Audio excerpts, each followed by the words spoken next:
एक बार की बात है, जंगल में बहुत ही तेज हवाएं चल रही थी। हवाएं इतनी तेज व बहुत ही ठंडी थी। जंगल के सभी पक्षी अपने अपने घरों में दुबक कर बैठे थे, क्योंकि सर्दी का समय था और चारों तरफ ठंडी ठंडी हवाएं चल रही थी।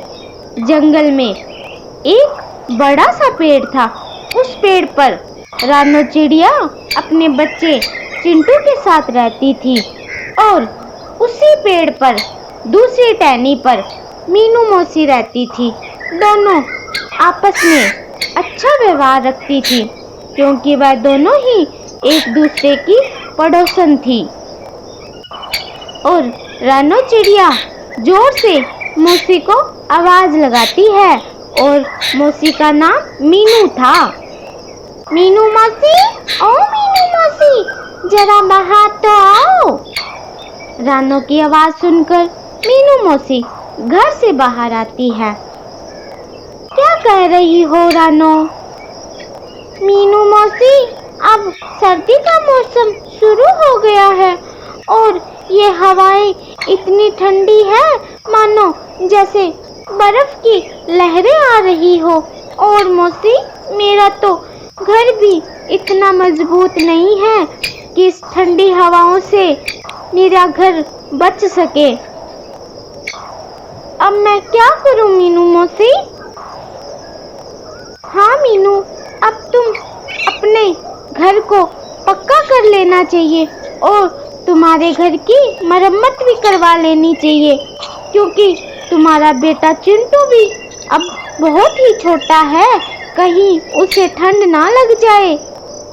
रानो चिड़िया मीनू मौसी की बात सुनकर अपने घर चली जाती है और मन ही मन में सोचती है, अब मेरा घर तो बहुत ही ठंडा होगा, कहीं मेरा बच्चा बीमार ना हो जाए।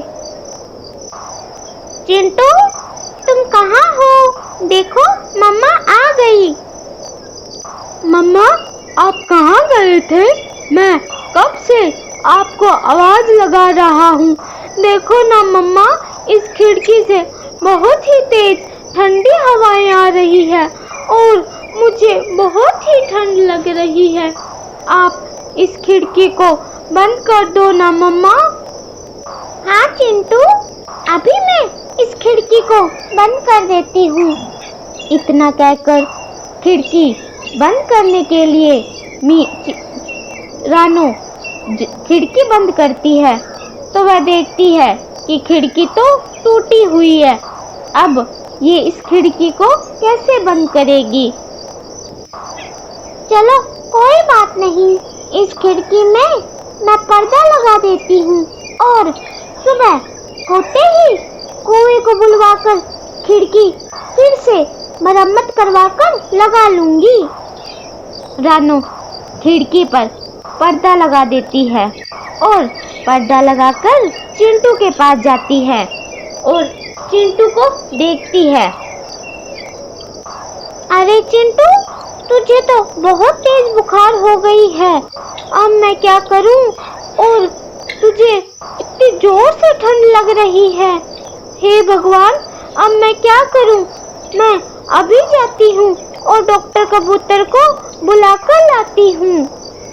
इतना कहकर रानो कबूतर के पास जाती है और कहती है, डॉक्टर कबूतर, आप मेरे साथ मेरे घर चलो ना। मेरा बेटा चिंटू बहुत ही बीमार हो गया है और उसे बहुत ज़्यादा ठंड लग रही है।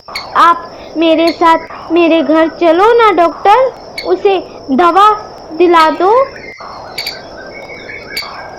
रानो, तुम्हारे साथ मैं नहीं जा सकता क्योंकि हवाएं बहुत ठंडी है।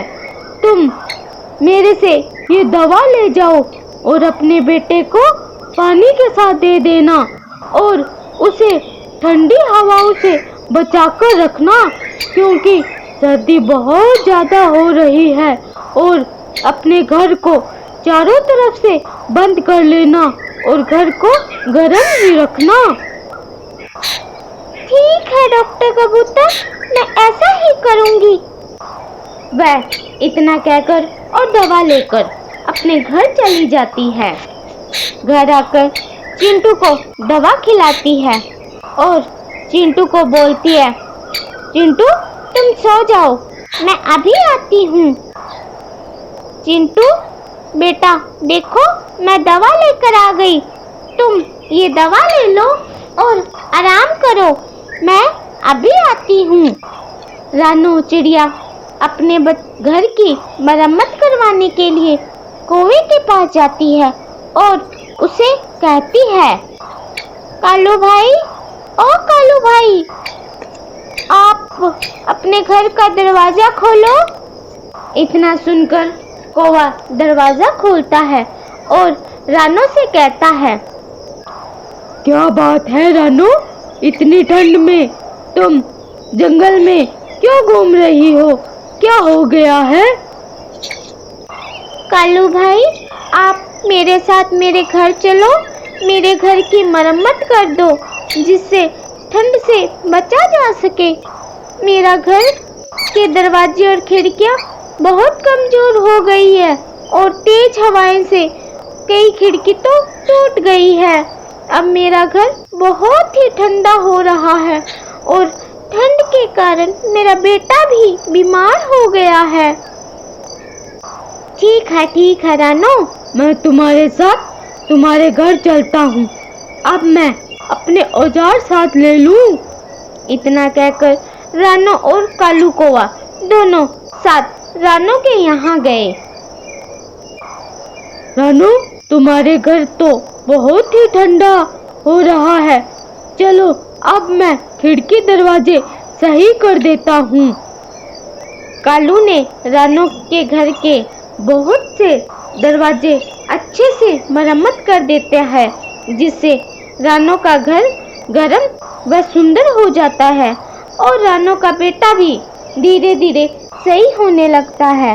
कुछ दिनों बाद कालू कौवा के पास रानू जाती है और उसे अनाज की एक पोटली देती है और कालू का धन्यवाद करती है क्योंकि कालू ने उसके बुरे वक्त में उसका साथ दिया था, इसलिए वह दोनों अब अच्छे दोस्त बन जाते हैं।